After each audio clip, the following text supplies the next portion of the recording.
Welcome dear students. Today we are going to discuss problem solving module of design of members. देखिए design of member से exam में किस type के questions frame होते हैं यहाँ पे हम लोग उसके बारे में डिस्कशन करेंगे। आप देख सकते हैं आपके स्क्रीन पे कुछ कॉन्सेप्ट्स मेंशन है। ये कॉन्सेप्ट रिप्रेजेंट करते हैं कि यहाँ से जो क्वेश्चन सेट होगा इस टॉपिक से वो इन कॉन्सेप्ट्स को कवर करते हुए आता है। जो फर्स्ट कॉन्सेप्ट है मेरे पास that is define the term kern point. अब कर्न पॉइंट पे मैंने आपको बताया था कि जनरली जब भी हमारे पास टेंसाइल स्ट्रेस की वैल्यू, टेंसाइल स्ट्रेस हम लोग जब जीरो मान के चलेंगे बॉटम में, उस स्पेसिफिक कंडीशन में जो भी हमारे पास स्ट्रेस डिस्ट्रीब्यूशन डायग्राम होगा उसके सीजी के पॉइंट को हम लोग कर्न पॉइंट नाम देते हैं। Next is describe the design procedure for pre stress concrete members. इसमें मैंने आपको प्रॉपर एक डिजाइन प्रोसीजर बताया था जिसके अंदर हम लोग क्या करते हैं, टॉप में और बॉटम में जितने भी स्ट्रेसेस को कैलकुलेट करते हैं, एक्सट्रीम फाइबर स्ट्रेसेस को टॉप एंड बॉटम, इनको हम लोग कंपेयर करते हैं with respect to permissible compressive stress and with respect to permissible tensile stress. Right, दो कंडीशंस में, एट स्ट्रेस ट्रांसफर कंडीशन और दूसरा सर्विसेबल कंडीशन में। तो इन दोनों के बेसिस में हमने कुछ स्पेसिफिक फॉर्मूलाज बनाए थे जिसमें हमारे पास सेक्शन मॉड्यूलस है, टॉप सेक्शन था, बॉटम सेक्शन पे था, इसके अलावा एसेंट्रिसिटी की कैलकुलेशंस थी, लोड कैलकुलेशंस। तो उन फॉर्मूलाज को आप डायरेक्टली अपने क्वेश्चन में यूज करके अपने फर्दर क्वेश्चंस को सॉल्व कर सकते हैं। तो आइए अब डील करेंगे इस टॉपिक से रिलेटेड कुछ क्वेश्चन से। ही आपके प्रीवियस ईयर एग्जामिनेशंस में या तो पूछे जा चुके हैं या फिर इस टाइप के क्वेश्चंस पूछे जा सकते हैं, और इन क्वेश्चंस में से कुछ क्वेश्चंस मैं सॉल्व करूंगा और कुछ क्वेश्चंस आप सॉल्व करेंगे। तो आइए स्टार्ट करते हैं फर्स्ट क्वेश्चन से। So the first question is A rectangular pre-stress beam 150 mm wide and 300 mm deep is used for an effective span of 10 meters. The cable with zero eccentricity at supports and linearly varying at 50 mm at center and carries an effectively pre-stressing force of 500 kilonewton. Find the magnitude of concentrated load Q located at the center of the span for the following conditions at the center of span action. First condition है मेरे पास, if load counteracts the bending effect of the pre-stressing force neglecting self weight of the beam. Second, if pressure line passes through the upper curn point of the section under the action of external load, self weight and pre-stress. इन दोनों conditions में basically आपको concentrated load Q की value को determine करना है। आइए start करते हैं इस क्वेश्चन को। सबसे पहले कैलकुलेट करते हैं इसका एरिया। तो एरिया के लिए आपके पास वैल्यू आएगी यहां पे 150 mm wide and 300 mm deep, 45,000 mm square. Right, this is area. अब एरिया के बाद सेक्शन मॉड्यूलस।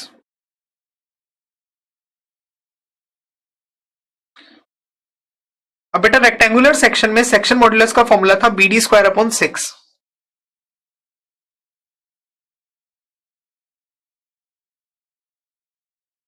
तो मेरे पास वैल्यू बनी यहां पे 225 into 10⁴ mm⁴। This is section modulus.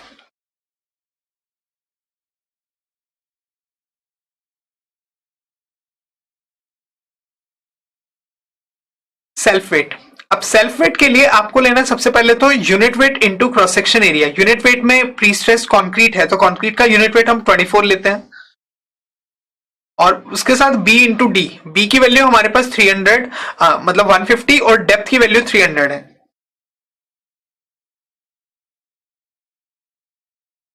तो यहां से बेटा सेल्फ वेट आ गया 1.08 kilo newton per metre. Pre stressing force आपको दिया है 500 किलो न्यूटन और एसेंट्रिसिटी की वैल्यू 50 mm। देखिए इसने बोला है कि आपके पास एक बीम सेक्शन कुछ इस तरीके का है। राइट, तो जिसमें एसेंट्रिसिटी सेंटर पॉइंट पे एसेंट्रिसिटी की वैल्यू 50 है। आपको कैलकुलेट करना है इस पर्टिकुलर पॉइंट पे, तो यहां पे हमें कंसंट्रेटेड लोड कैलकुलेट करना है, तो हम लोग इसे थीटा मान सकते हैं। अब थीटा के बेसिस पे हमारे पास ये जो लोड बनेगा यहाँ पे कंसंट्रेटेड लोड, आपको कैलकुलेट करना ऊपर से कितना लोड आएगा। तो लोड बैलेंसिंग कॉन्सेप्ट ये बोलता है Q की वैल्यू हमारे पास आएगी 2P sin थीटा। अब बेटा क्योंकि थीटा की वैल्यू जब स्मॉल होती है तो साइन थीटा को थीटा लिख सकते हैं और टेंजेंट थीटा को भी थीटा लिख सकते हैं। तो हम लोग 2P sin थीटा को रिप्लेस करते हैं 2P टेंजेंट थीटा से, because theta is very small. और यहां पे देखो टेंजेंट थीटा क्या होता है, परपेंडिकुलर अपॉन बेस। बेस को कैलकुलेट करना आसान है as compare to this hypotenuse. तो यहां पे वैल्यू बनेगी आपके पास हाँ, तो मेरे पास वैल्यू आ गई बेटा, देखो 2p, p की value 500 kilo Newton. Tangent theta की अगर बात करते हैं तो आपको ये जो पूरा स्पैन है इस बीम का, इफेक्टिव स्पैन, ये 10 मीटर्स का गिवन है। तो 10 मीटर्स के अकॉर्डिंग आपके पास हाफ स्पैन आ जाएगा 5 मीटर, जिसको मैंने 5000 के टर्म्स में लिखा है। तो यहां से Q की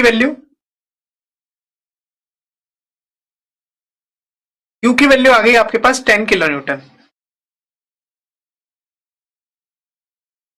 अब ऐसे moment due to self weight, तो मेरे पास फर्स्ट पार्ट का आंसर तो 10 किलो न्यूटन आ गया। अब moment due to self weight, क्योंकि अब इसमें सेल्फ वेट भी हम इंक्लूड करके चलेंगे।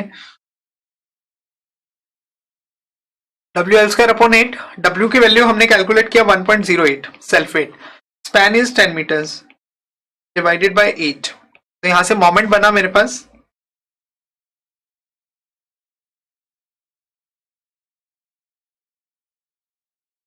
13.5 किलो न्यूटन मीटर।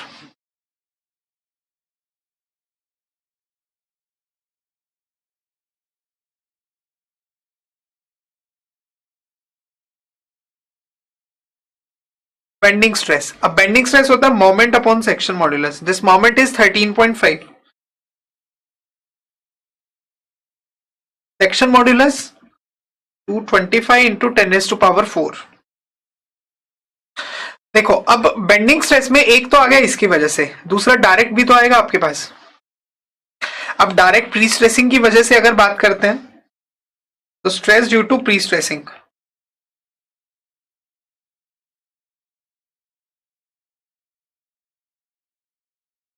जिसमें एक बनेगा P/A, दूसरा PE/Z।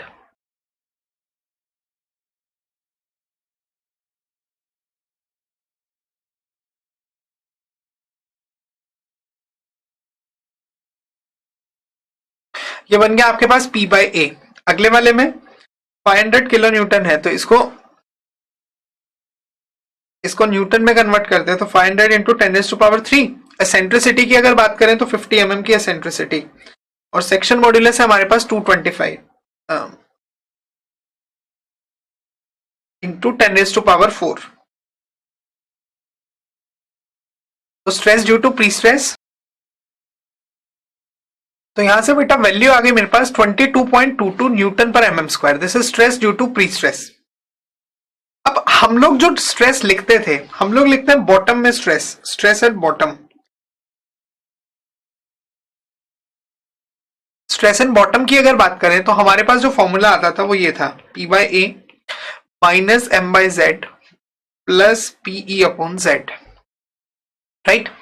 अब यहां पे आपके पास P/A प्लस PE/Z, ये वाली दोनों वैल्यूज का जो कॉम्बिनेशन है, देखिए मैंने ग्रीन पेन से मार्क किया है, ये वाला कॉम्बिनेशन तो 22.22 आ गया।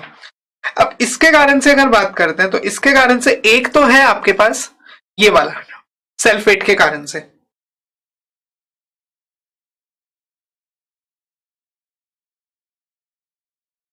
दूसरा हम मानेंगे कंसंट्रेटेड लोड के कारण से।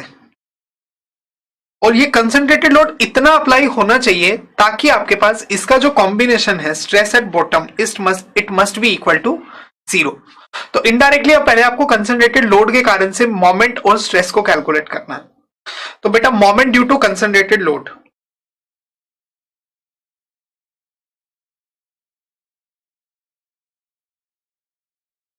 Moment due to concentrated load या फिर पॉइंट लोड, ये फॉर्मूला क्या बनेगा, QL/4। अब Q की value, Q as it is, L जो है हमारे पास, L की अगर बात करते हैं तो बेटा L की वैल्यू 10 मीटर गिवन है, तो 10/4। अब यहां से आपके पास स्ट्रेस के लिए M/Z, तो मोमेंट आपके पास है ये,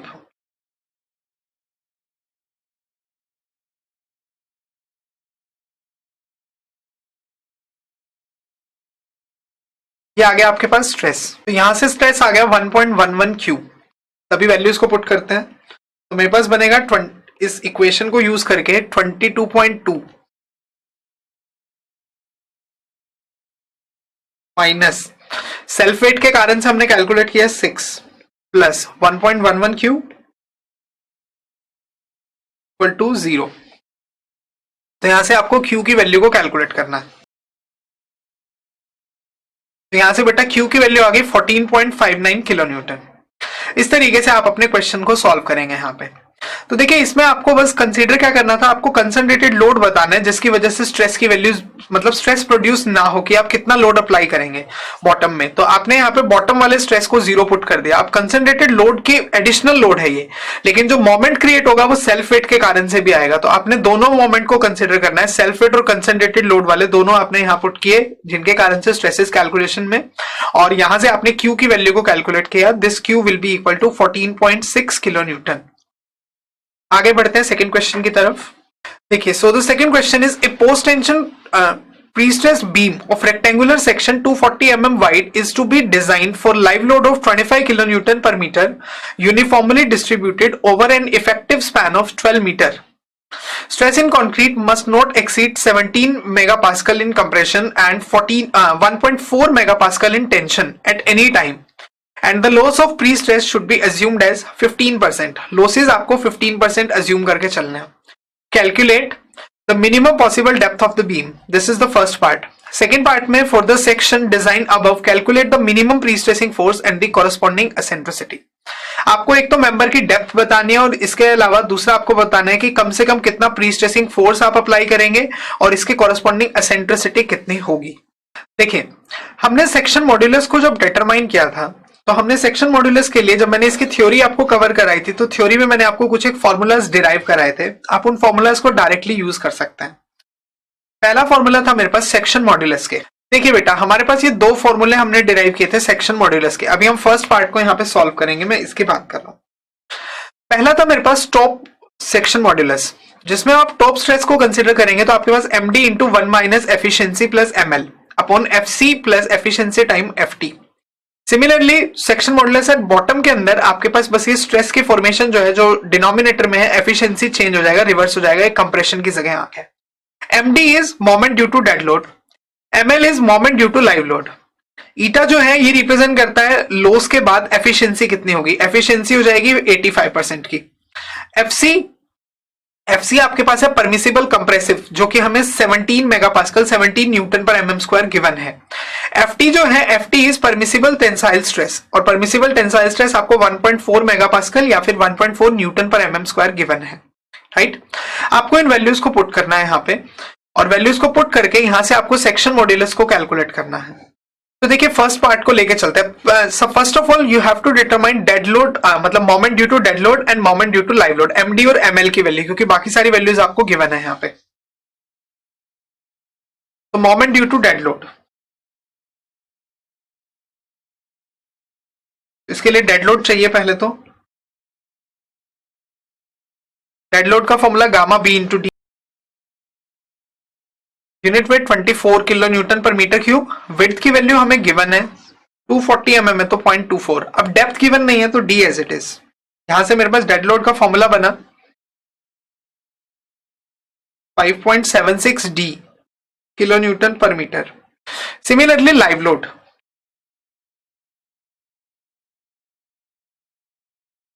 live load 25 kilo newton per metre given है। तो moment due to dead load, अब moment due to dead load में आपको WL²/8 फॉर्मूला तो वही लगेगा। अब W की वैल्यू 5.76,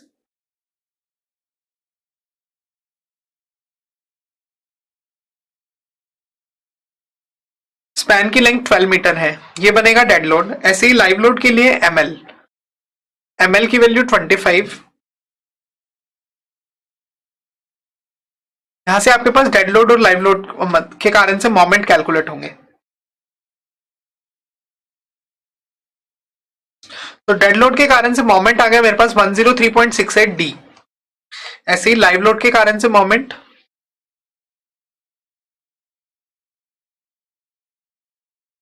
ये वैल्यू आ गई 450 kilo newton per metre. FC की वैल्यू कंप्रेशन के कारण से टेंसाइल फोर्स आपको दिया है 17। एंड बेटा एफटी की वैल्यू आपके पास यहां से बनेगी, मतलब ये भी गिवन है आपको 1.4 मेगापास्कल, तो 1.4 न्यूटन पर mm स्क्वायर। ये वैल्यूज आ गई। अब आपको यहां से टॉप और बॉटम सेक्शन मॉड्यूलस में वैल्यूज को पुट करना है। पहले टॉप से शुरुआत करते हैं। अगर हम लोग टॉप स्ट्रेसेस के थ्रू लेते हैं तो फॉर्मूला बेटा आपके पास वही रहेगा, BD क्यूब अपॉन 6, जो जनरली हम लोग लेके चलते हैं, BD square upon 6. It should be greater than equal to, ये बना. तो अब यहां से विड्थ की वैल्यू आपको गिवन है 0.24,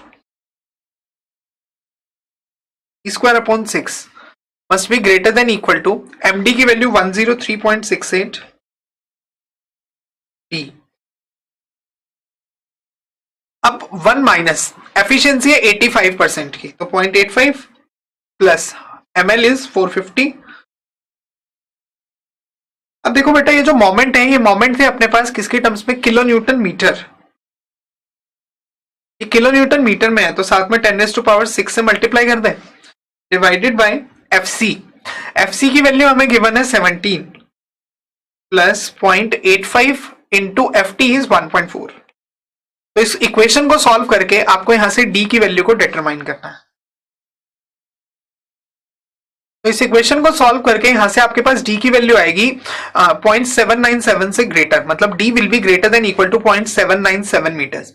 अगर ऐसे ही हम लोग सेक्शन मॉडुलस को कैलकुलेट करते हैं from bottom side, bottom side में फॉर्मूला तो यही रहने वाला, BD square upon 6, it should be greater than equal to MD into 1 minus efficiency. देखो ऊपर वाले फॉर्मूले से जो हमारे पास यहाँ पे डिनोमिनेटर है, वो डिनोमिनेटर आपके पास चेंज हो जाएगा, न्यूमिनेटर भी सेम रहेगा. यहां पे अब हो जाएगा efficiency of FC plus FT. Values put करते हैं.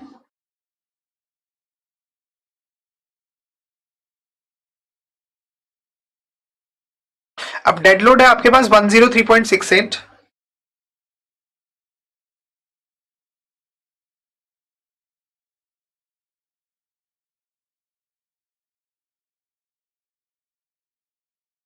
सेम हमें बस जैसे हमने ऊपर वैल्यूज को पुट किया है वैसे ही हमें यहां पे भी पुट करना है.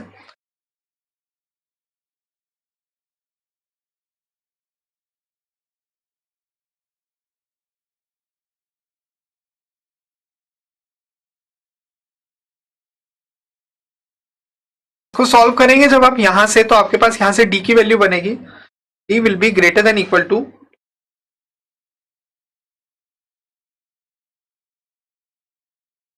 0.855 मीटर. अब ये बोलता है कि अगर हम बॉटम साइड से कैलकुलेट करते हैं, मतलब बॉटम वैल्यू को कंसीडर करते हुए चलते हैं, तो हमारे पास D की वैल्यू 855 mm से ज्यादा होनी चाहिए. अगर टॉप साइड से लेकर चलते हैं then D must be greater than 0.797 metres. तो अगर मैं इन दोनों को एक साथ कंबाइन करूं और 855 mm से अगर हम ज्यादा प्रोवाइड कर देते हैं, तो इनडायरेक्टली दोनों कंडीशन सेटिस्फाई हो जाएंगी.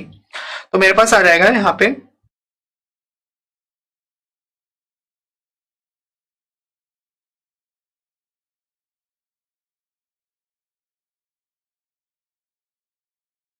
Provide overall depth of 860 mm. इस 860 mm ओवरऑल डेप्थ को कंसीडर करके हम लोग आगे अपने क्वेश्चन को फर्दर सॉल्व करेंगे. ये हो गया मेरे पास फर्स्ट पार्ट. आगे बेटा सेकंड पार्ट ये बोलता है कि अब आपको इसे डिजाइन सेक्शन को कंसीडर करके एसेंट्रिसिटी और प्रीस्ट्रेसिंग फोर्स को कैलकुलेट करना है. अब बेटा प्रीस्ट्रेसिंग फोर्स के लिए हमने फॉर्मूला बनाया था,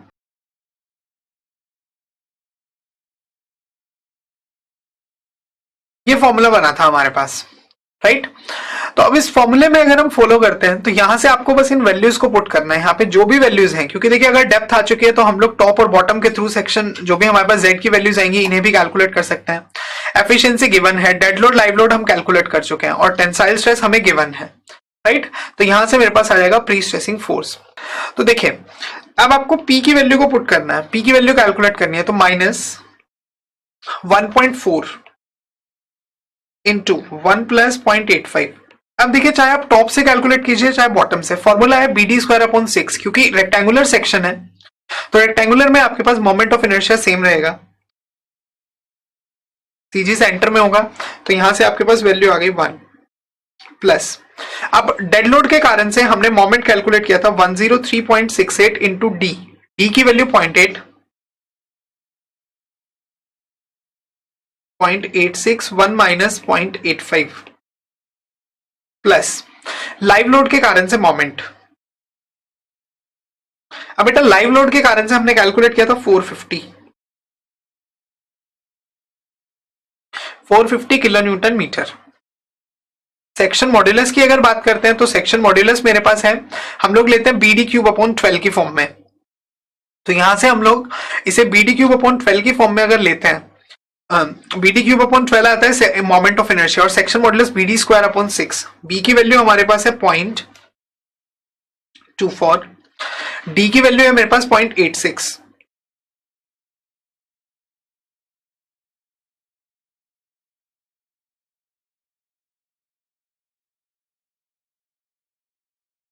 इनटू एरिया। अब एरिया के लिए आपके पास divided by efficiency 0.85 into 1 plus again ये जो रेशियो है दिस रेशियो विल बी 1। तो मेरे पास यहां से वैल्यू बनेगी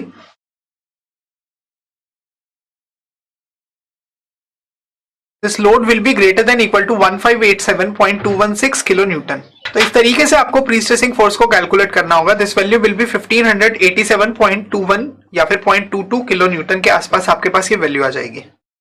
now next you have to calculate eccentricity. तो अब एसेंट्रिसिटी के लिए फॉर्मूला, ये फॉर्मूला हमारे पास था एसेंट्रिसिटी के लिए। अब आपको यहां से एसेंट्रिसिटी की वैल्यू को डिटरमाइन करना है, इसमें डेटा को पुट करके वैल्यूज पुट करते हैं। Efficiency is 0.85।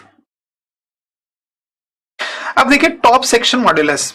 अब सेक्शन मॉड्यूलस की वैल्यू जैसा मैंने आपको बताया ZT और ZB यहाँ पे रेक्टेंगुलर सेक्शन है तो दोनों वैल्यूज इक्वल हैं, तो BD क्यूब अपॉन 12 से लिख सकते हैं 240 into 860 square by 6 section modulus है तो BD स्क्वायर अपॉन 6 के बेसिस पे। Similarly 1 upon 240 into 860 square by 6। आगे डेड लोड के कारण से जो मोमेंट आया था, डेड लोड के कारण से मोमेंट था मेरे पास 103.68 इंटू डी। अब डी की वैल्यू 0.86, ये था किलो न्यूटन मीटर, जिसे न्यूटन एमएम में कन्वर्ट करने के लिए आपको 10⁶ plus ml upon ZB। Live load was 450, तो 450 into 10⁻3 in fact 10⁶ kilo newton metre के था। ZB की अगर बात करें तो ये भी आपके पास ये रहेगा 240 into 860 square by 6 minus 1 minus 0.85 divide into 1.4। इसको जब आप डिवाइड करेंगे तो इस टर्म से आपको डिवाइड करना है। This will be 0.85। Kilo Newton में आई थी ये वैल्यू, तो इसे भी हमने न्यूटन में कन्वर्ट कर दिया 10⁻3 divided by 1 plus ZT by plus 1 upon ZT plus 1 upon ZB। तो ये भी ट्वाइस हो जाएगा आपके पास, तो मैं इसे डायरेक्टली 2 अपॉन ये भी लिख सकता हूं।